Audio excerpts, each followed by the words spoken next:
लता आशा आणि रफीकचे दैवी सूर उमलले, त्याच मांदियाळी किशोरदांचे स्वर मनाच्या कोपऱ्यात विसावले.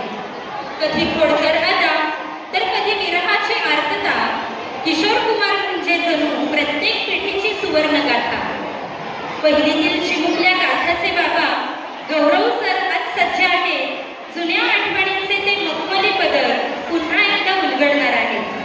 सुरांच्या दुनियेत आजही ज्यांची जादू कायम आहे, भारतीय संगीताचा तो काळ आजही किती देखणा आहे.